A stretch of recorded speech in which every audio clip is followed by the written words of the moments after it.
La construction donc du mini album que je viens de vous présenter.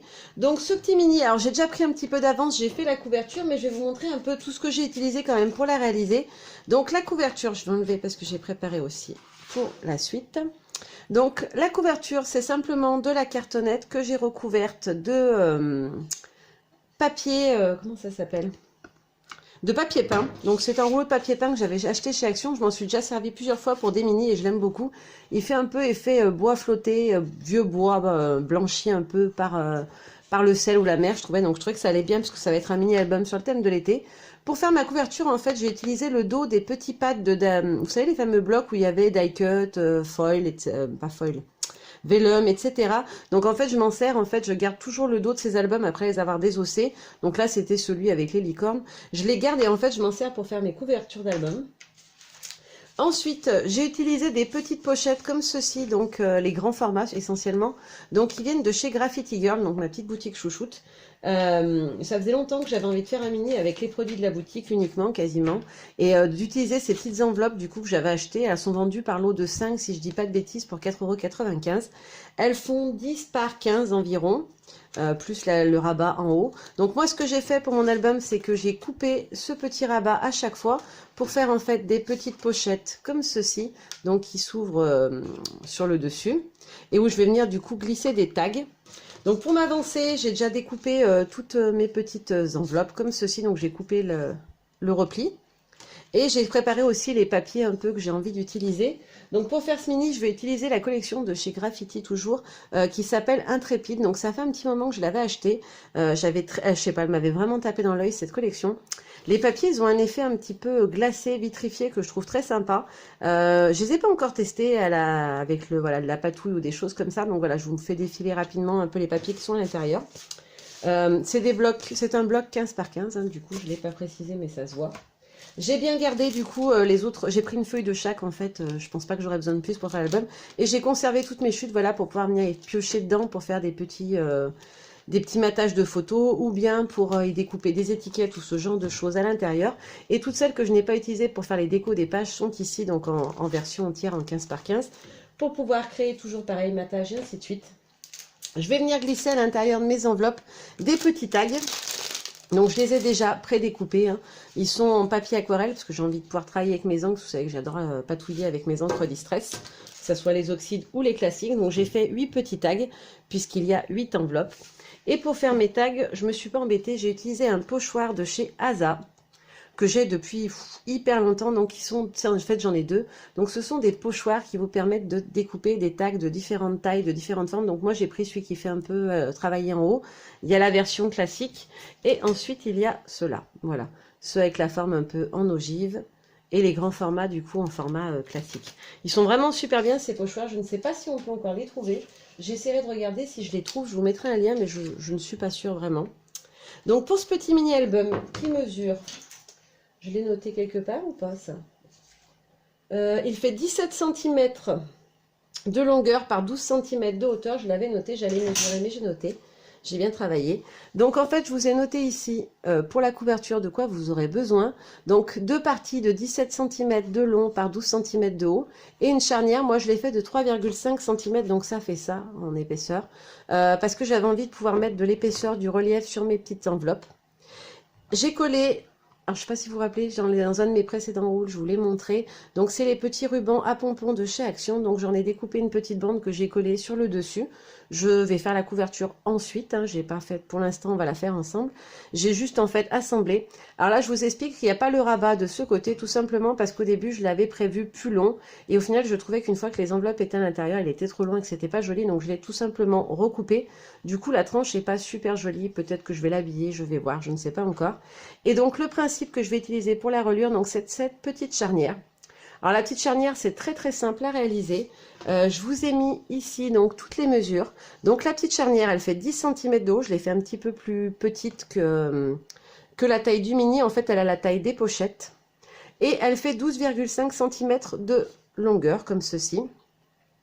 Et il va falloir faire tous ces petits plis. Donc 1,5 cm, c'est les côtés, en fait, ce qui dépasse sur le côté. Et après, on fait à chaque fois 1 cm qu'on vient coller dos à dos. J'ai laissé 0,5 d'espacement entre chaque petite encoche. Et on fait la même chose plusieurs fois. Alors, si vous faites une plus grosse tranche, bien sûr, il faudra ajouter des 1 cm, 1 cm et 0,5. Et vous finissez bien par les 1 cm et demi de l'autre côté. Donc, je vous le montre sans bouger 2 petites minutes, 2 petites secondes pour que vous puissiez noter les mesures. Donc voilà, c'est vraiment tout simple, hein. Moi, j'utilise un cutter pour faire les plis parce que j'ai perdu mon plioir. Je ne sais pas du tout ce que j'en ai fait. Pareil, j'ai utilisé un stylo pour faire mes plis sur ma couverture, parce que impossible de remettre la main sur mon plieur, pourtant je dois en avoir au moins 3. Donc je n'ai pas d'excuses, mais je ne l'ai pas retrouvé. Donc en fait, vous faites un premier pli à 1,5, 1 cm, 1 cm à nouveau, vous collez dos à dos, vous laissez 0,5 d'espacement, à nouveau 2 fois 1 cm qu'on colle dos à dos, 0,5, 1 cm, 1 cm collé dos à dos, 0,5, 1 cm, 1 cm et votre bordure d'1 cm et demi, ce qui va vous permettre en fait de venir coller vos pages. Alors moi c'est des enveloppes, mais ça peut être des pages comme ceci dos à dos sur la petite charnière en fait centrale, et ça vous permet en fait d'avoir un système pour faire tourner du coup vos pages. Voilà, c'est un système tout ce qui est plus simple, hein. Je l'aime bien ce système là parce que je trouve que du coup voilà, c'est joli, ça habille un petit peu le fond. Alors bien sûr, je vais venir habiller ici aussi hein, par la suite. J'ai vraiment juste fait l'armature de base pour que vous puissiez voir. Donc ce que je fais, c'est que moi, je mesure du coup la longueur totale de mes deux parties, plus la charnière, et je laisse environ 2 cm autour pour pouvoir faire du coup mes rabats. Là, j'ai même laissé 2,5, presque 3, il me semble. Et ensuite, je viens coller un petit morceau de papier peint au milieu pour faire la reliure centrale. Voilà. C'est très rapide, c'est très très simple. Je pense pas que... Alors si vous avez des questions, je peux vous le montrer en vidéo, hein, comment je l'ai créé. Mais voilà, je me suis dit que c'était pas très compliqué, que je pense que tout le monde était capable de suivre. Et donc ensuite, je vais venir travailler mes petites pages. Alors pour mes petites enveloppes, j'ai un peu avancé le travail, je dirais. J'ai prédécoupé les morceaux que j'avais envie d'utiliser. Du coup, je me suis servi des fois de pochoir pour avoir un peu le gabarit. Là, j'ai utilisé en fait les petits kits de chez Action, c'est les petits kits Fagnon, pour pouvoir découper la taille voulue. Donc, je les ai un peu tous préparés, donc ça vous donne un peu une idée de ce qu'on va avoir au niveau des couleurs, des formes, etc. Donc là, c'est comme ceci. Et je vais venir travailler en patouille après par-dessus, histoire de, voilà... les couleurs sont très très vives hein, de cette collection. Donc, je vais quand même venir les estomper avec un petit peu de gesso et des choses comme ça. Mais je vais vous montrer tout ça en image. Alors tout va bien, je viens de me rendre compte qu'en fait ça ne filmait plus. Donc je suis un petit peu dégoûtée parce que du coup j'ai déjà fait une première page de mon album. Du coup c'est pas grave, je vais quand même vous la montrer, mais je vais finir quand même le matériel parce que du coup j'avais continué à vous filmer le matériel et en fait je ne sais pas ce qui s'est passé, pourtant j'ai encore de la batterie, je ne comprends pas. Du coup ça a coupé et il manque bien 20 minutes de vidéo quasiment, enfin 20 minutes. Non, j'exagère parce que j'ai fait qu'une page. Et voilà, de toute façon après ça aurait été accéléré, je vous rassure tout de suite, hein, je vais pas vous faire une vidéo de 5 heures. Mais voilà, du coup je vais quand même finir la liste du matériel que je vais utiliser pour faire mon album, parce que du coup vous n'avez pas vu la fin. Donc pour les encres, j'ai pris les Color Philosophie de chez Prima. Donc j'ai pris ces 4 couleurs là, alors je sais pas si je vais toutes les utiliser, mais en tout cas c'est les couleurs que je trouvais qu'elles allaient mieux avec le combo. Ensuite j'ai pris des Distress classiques, donc ces 3 couleurs là, et 3 tons de bleu. Et ensuite, j'ai pris les Distress Oxide, donc différentes couleurs. Il y en a d'autres que je me suis sorti des bleus plus foncés, mais pour l'instant, je vais déjà tester avec ceux-là. La Versafine, la Memento, parce que je sais que des fois, elle tamponne sur certains supports ou tamponne moins bien la Versafine. Et puis voilà, du scotch, des choses comme ça. J'ai aussi préparé tous mes tampons que je veux utiliser. Donc comme je vous l'ai dit, je voulais vraiment rester en esprit graffiti. Donc j'ai prévu tous mes tampons de fond. Mes tampons de fond maintenant, avant ils étaient rangés différemment. Maintenant ils sont dans des petits sachets comme les tampons clear. Mais par contre cette fois il n'y a pas de fond blanc ou de choses comme ça, parce que ce sont uniquement des tampons de fond. J'ai pas encore eu le temps d'étiqueter, hein, c'est pour ça que je voulais pas filmer le nouveau rangement parce qu'il n'est pas terminé. Et après les tampons, voilà, texte, etc. Donc j'en ai quand même pas mal, je me rendais pas compte que j'en avais autant. Mais bon, on est fan ou on n'est pas fan, hein, j'ai envie de dire. Donc voilà, j'en ai quand même pas mal de chez Graffiti et j'ai vraiment envie voilà, de les exploiter un maximum, voilà, pour pouvoir montrer un peu ce qu'on peut faire avec. Et je vous montre du coup la première petite page d'album que j'ai réalisée. Donc pour petit rappel, parce que du coup, il manque un bout, je suis dégoûtée. J'aurais pu faire semblant et vous dire que voilà, tout va bien, etc. Mais je trouvais qu'au moins c'était plus naturel. Voilà, à la base, ce sont des petites enveloppes comme ça. J'ai collé juste le papier sur le dessus. J'ai prévu mes photos, voilà, pour pouvoir me faire un petit peu des montages, voir où est-ce que j'allais positionner les différents travails de fond. Et donc voici la première que j'ai réalisée. Donc j'ai utilisé pour faire ceci donc le petit relief jaune. En fait c'est de la 3D E-Ink. D'ailleurs je voulais pas montrer le matériel du coup. J'ai pris des E-Ink, donc j'ai pris le vert, le bleu et le jaune. Alors le vert c'est tout des nacrés perlés mais je sais pas si elle a le nom. Cactus, topaz et citronella j'ai pris du coup. Et pour la petite découpe juste en dessous de la photo du coup, c'est une découpe de chez Graffiti aussi, c'est celle-ci. C'est la première chose que j'ai acheté chez Graffiti Girl d'ailleurs je crois. C'était cette matrice de découpe parce que je la trouvais très sympa pour... Alors après on peut la recouper en plusieurs morceaux pour la glisser à différents endroits sous une photo. Ensuite, donc j'ai mis, parce que la photo était rigolote, 2 petites étiquettes qui viennent de notre planche Graffiti. Donc c'est celle-ci qui est une de mes préférées. Donc c'est les 2 petites étiquettes qui se trouvent ici. Et le photo pris sur le vif, tac, tac, tac, voilà. Il vient de cette planche-là, donc je ne sais plus le nom des planches, pardon. Par contre, je crois que c'est mon essentiel. Il me semble, hein, mais je ne suis pas sûre. Moi, j'ai marqué en fait en haut ce qu'il y avait dans... Je ne sais pas si vous voyez bien, je fais attention. Voilà, j'ai marqué ce qu'on retrouve comme mot pour me rappeler quelle planche c'est. Mais je ne me rappelle... Comme je ne garde pas les emballages, je ne me rappelle plus le nom de la planche. Mais c'est celle-ci que j'ai utilisée. Elle est assez récente et je l'aime énormément. Voilà. Et histoire, parce que j'avais envie de rajouter... donc le combo couleur, on va partir sur du bleu turquoise, du bleu un peu plus soutenu, du bleu marine, du jaune. Et j'ai aussi eu envie de rajouter une petite pointe de doré. Donc ça, c'est un petit dice de chez... Et ben je ne sais plus, je crois que c'est Casey Art. Donc en fait c'est des petites algues. Où est-ce que je l'ai mis pour pouvoir vous montrer? Je ne sais plus. Ah si, il est là. Donc c'est ce dice là, voilà, de chez Casey Art il me semble. Oui, si c'est ça, parce que j'en ai plusieurs différentes, c'est ça, c'est Casey Art. Donc voilà ce que ça donne. Et on va bien évidemment faire la deuxième ensemble. Alors je ne vais peut-être pas les faire toutes avec vous parce que sinon ça va durer très très longtemps. Surtout que bon là voilà, j'avais filmé vraiment du début à la fin, déco, travail de fond, etc. Donc on va au moins en refaire une entière ensemble pour que je puisse vous montrer voilà comment je procède, comment je travaille, ce que je mets dessus, de quelle manière j'y applique, etc. Que vous ayez vraiment voilà une idée générale. Ensuite je ferai toutes les pages voilà hors caméra parce que sinon ça va prendre trop longtemps. Je vous montrerai par contre comment je vais travailler les petits tags qui du coup vont s'insérer, hein, je vous le rappelle, à l'intérieur des pochettes. Et on fera aussi ensemble l'assemblage du mini et la couverture bien évidemment. Voilà, donc on va attaquer tout de suite une autre page puisque la première a déjà été faite. On va tout de suite réaliser ensemble la deuxième page du mini. Donc j'ai choisi ma photo, je l'ai positionnée pour voir à peu près quel espace j'allais utiliser, comment j'allais faire. Ensuite donc j'enlève ma photo pour pas la salir. J'ai préparé en amont parce que du coup la Distress Oxide ça met quand même un peu de temps à sécher les petites étiquettes, les petites découpes que je vais utiliser. Et je voulais en profiter pour vous montrer un petit outil que je me suis acheté il y a quelques temps déjà. Alors moi perso pour enlever les dies de leur support j'utilise un petit pic comme ceci. Hein. Voilà, il n'y a pas de marque dessus, je ne sais plus de chez qui ça vient. Ce qui me permet voilà, de décrocher ma grille. Alors franchement le die c'est comme les tampons, c'est qualité au top. Et j'avais acheté donc ce petit outil. Je crois que c'est à version Scrap Lyon ou alors à version Scrap Paris, je ne me rappelle plus. Et en fait, c'est un petit outil. Alors, il y a des petites brosses, ça vient de chez Sizzix. Et ça permet en fait d'enlever... Voilà, je vous montre rapido. Mais c'est franchement génial, vous voyez. Ça enlève en fait toutes les petites particules qui se mettent en fait sur votre dies. Quand il y a des tout petits trous, etc. Souvent, c'est hyper casse-pied à enlever.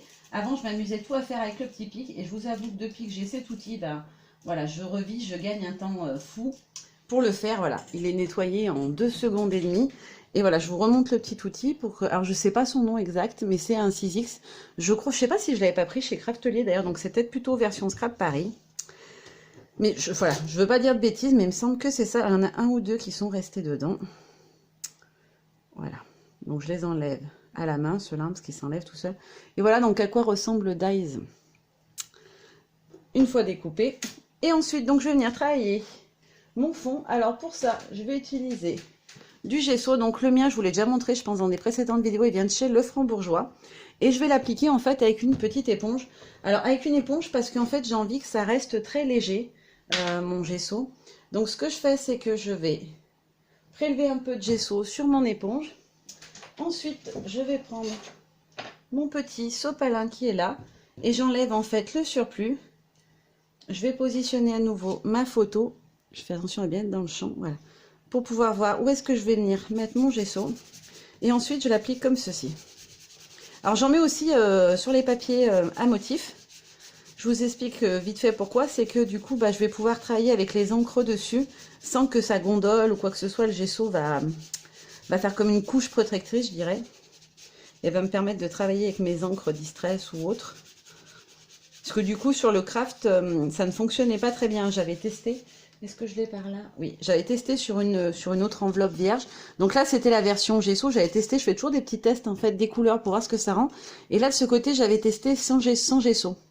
Alors vous voyez, on voit quand même les couleurs, mais c'était quand même beaucoup moins joli, je trouve. Du coup, j'ai préféré, voilà, j'ai préféré travailler comme ceci avec le gesso en dessous, où on voit quand même beaucoup mieux les couleurs et les nuances. Donc j'ai oublié de le faire, donc je vais le faire tout de suite. J'ouvre ma petite pochette et en fait, dans la cartonnette que j'ai utilisée pour faire la couverture, j'ai découpé un gabarit en fait, qui me permet en fait de positionner à l'intérieur de mon enveloppe. C'est pour éviter que voilà, ça passe à travers et que ça n'abîme, puis ça me renforce le support. Donc je positionne ma photo pour voir si j'en ai mis suffisamment et là où je voulais. Donc je vais venir rajouter un petit peu. Donc je reprélève sur le surplus. Hein.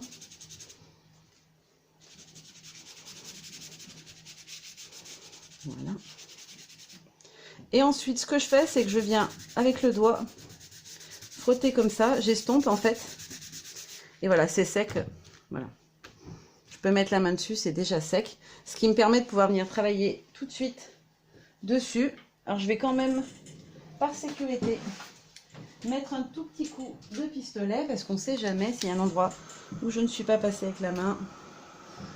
Voilà, c'est vraiment histoire de dire d'en avoir mis un. Alors je sais pas si c'est pour celles qui ne suivaient pas ma chaîne avant. Le pistolet que j'utilise, c'est celui-ci. C'est le Ranger Hit de Craft Tool. Donc c'est Tmall, c'est un Ranger. Et en fait celui-ci est silencieux. Alors, vous allez voir, vous en allez très peu entendre. Il est vraiment silencieux, ce qui me permet quand les filles font dodo, si j'ai envie, de pouvoir venir utiliser mon atelier tranquille sans déranger tout le monde. Alors ensuite, donc je repositionne ma photo pour venir voir où est-ce que je vais appliquer de la couleur. Donc j'ai vu où était ma photo. Alors je le refais plusieurs fois, hein, je sais pas, c'est une habitude que j'ai. Ça me permet vraiment de visualiser où c'est que je vais venir travailler. Et là je vais commencer mon travail d'encre. Donc là j'ai envie de partir plutôt sur celle-ci. Sur la première, j'avais utilisé plutôt le bleu foncé en dessous. Là je vais partir un peu plus sur le turquoise. Donc je l'applique. Est-ce que je suis bien dans le champ? Oui, c'est bon. Je l'applique dessus. Donc c'est un petit morceau, c'est un dos de tampons en fait, des tampons qui étaient malheureusement en état de décomposition avancée, les pauvres. Ça faisait très longtemps que je les avais, voilà, ils se sont abîmés avec le temps. C'était des très très vieux tampons. Hop. Donc je vais venir appliquer mon encre de manière un peu aléatoire, un peu de partout. Voilà, comme ceci. Je vais laisser... Je vais faire couler un petit peu d'abord, puis je vais laisser un petit peu poser.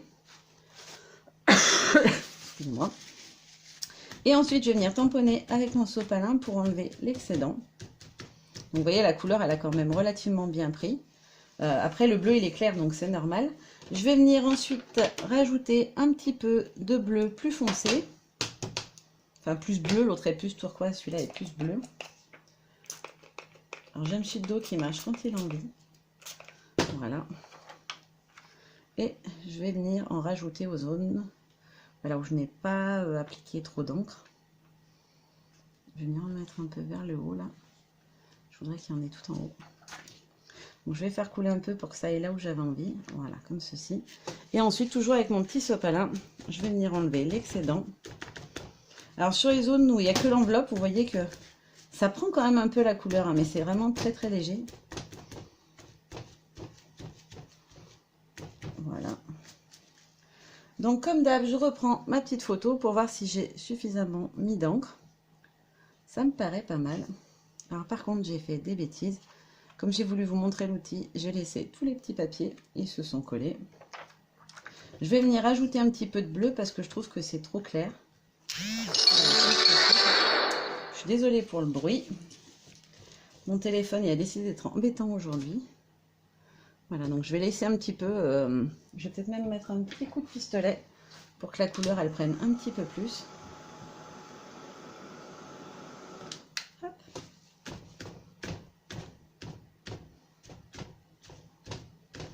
Voilà, ensuite, je vais venir travailler avec mes tampons de fond. Donc pour commencer, où est-ce que je l'ai mis? Je vais utiliser, pareil que sur le premier, je vais utiliser mon tampon bordure, comme ceci, donc celui-là.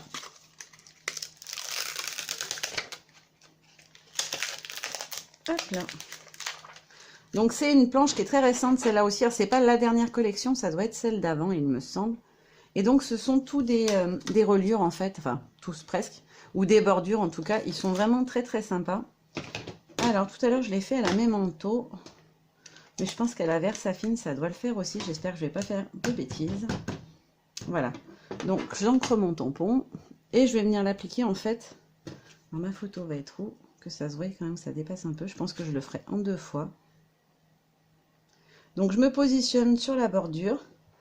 Alors je vais le faire tanguer un petit peu parce que sinon comme il y a une petite épaisseur, j'ai peur que ça ne marque pas tout le long. Ouais, nickel. Et je vais le réancrer pour finir ma bordure. Donc je me mets bien à ras la ligne. Alors c'est pas grave s'il y a un endroit où ça se chevauche, puisque de toute façon il va y avoir la photo à cet endroit-là. Voilà.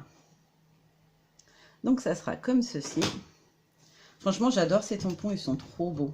J'avais hésité à les commander quand j'avais fait une commande sur internet et quand je suis allée au salon de Saint-Étienne, bah voilà, je me suis dit non, il faut que je les prenne, ils sont trop sympas. J'étais pas, enfin voilà, au début, je savais pas trop comment les utiliser, où est-ce que je pourrais glisser ce genre d'éléments, j'avais hésité. Et puis en discutant, voilà, avec Len, la patronne de Graffiti, voilà, elle m'a donné des petites idées comme ça, et puis voilà, après ça s'enchaîne généralement dans la tête et ça vient tout seul. Ensuite, j'essaie de pas trop traîner, parce que je voudrais pas non plus que la vidéo dure 5000 ans. Ensuite, je vais prendre mes petits tampons de fond. Alors, je vais commencer par cette planche-là, que j'adore. C'est celle que j'ai utilisée sur la première. Et je vais utiliser ce tampon, donc qui est un texte un petit peu grunge. Et je vais utiliser... Alors, je l'applique avec les doigts comme ça, parce que je veux pas que ça soit... un rendu nickel, parfait, super propre, super lisse. J'ai plus envie de quelque chose d'un peu flou, je dirais. Voilà, comme ceci. Hop. Alors, ce que je fais, je ne sais pas si c'est bien ou pas bien. Hein. S'il y en a qui veulent me le dire en commentaire, vous avez le droit. Ce que je fais, c'est que souvent, après, je prends un petit morceau de sopalin et j'estompe mes oxydes. Alors pas parce que je veux atténuer la couleur, c'est juste que ça va du coup accélérer le temps de séchage et me permettre de venir retravailler par-dessus sans que les couleurs se mélangent trop.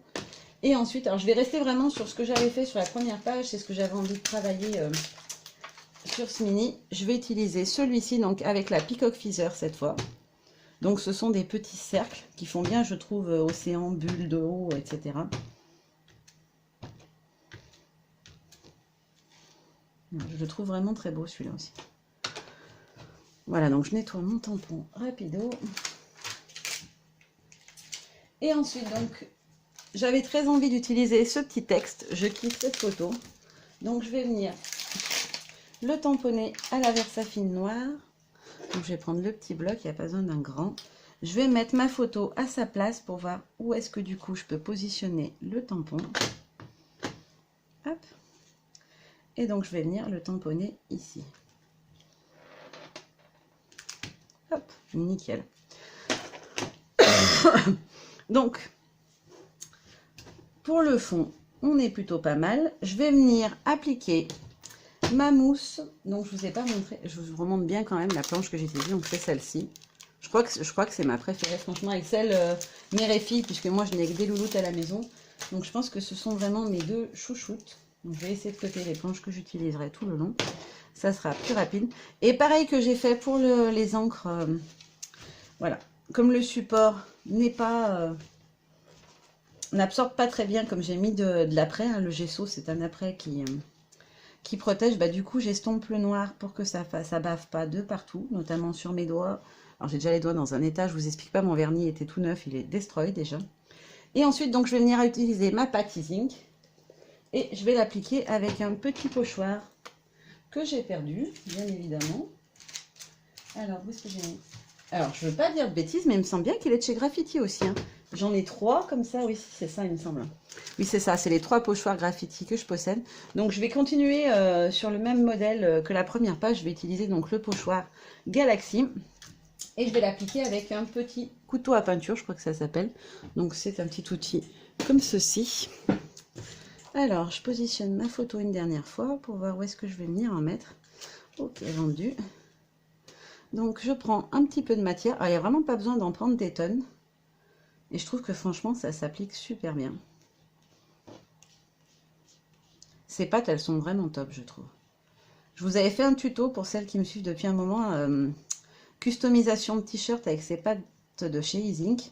Et franchement, sur papier, c'est aussi bien que sur tissu. Franchement, je les adore. Les couleurs sont vraiment jolies en plus, je trouve. Voilà, donc je remets ma petite photo pour voir où est-ce que je vais en mettre. Donc je vais venir aussi en mettre sur le haut ici. Donc je vais essayer d'exploiter au max la petite constellation. La petite constellation, c'est là où il y a les petits traits. Hein. Hop, comme ceci. Alors j'essaie de bien plaquer mon pochoir pour pas que ça bave trop en dessous et que du coup ça fasse un effet pas propre.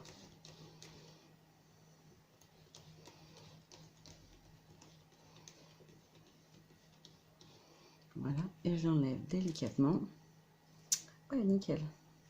Et je vais venir juste ici en déposer un tout petit peu. Alors je vais essayer d'être très light, je voudrais dire. Je vais faire avec ce qui reste sur le pinceau en fait. Voilà. Hop, nickel. Donc voilà, alors les pochoirs ils se nettoient très très bien. La pâte Easink sèche rapidement quand même. Donc je vous conseille de ne pas trop traîner pour nettoyer vos pochoirs. Voilà, c'est nickel. Donc ce que je vais faire, c'est que je vais mettre un petit coup de séchage.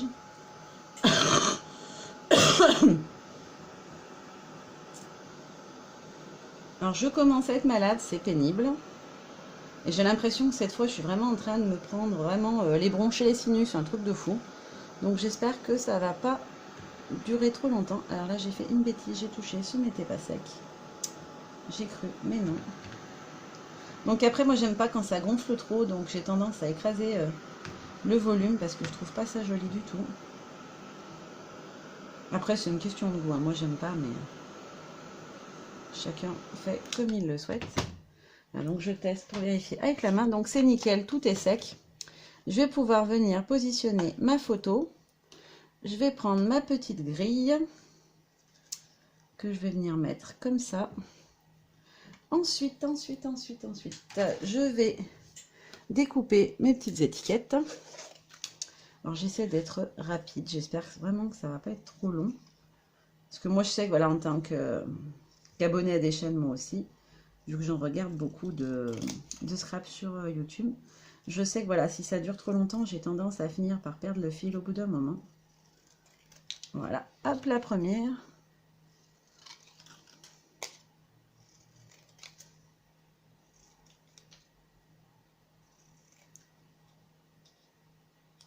Alors mes petits coins, je fais pas forcément un arrondi parfait. Franchement, je trouve que ça rend très bien, même s'ils sont pas parfaitement arrondis. Des fois, je trouve que c'est même plus joli quand c'est pas parfait, je dirais. Donc voilà, je vais positionner comme ceci.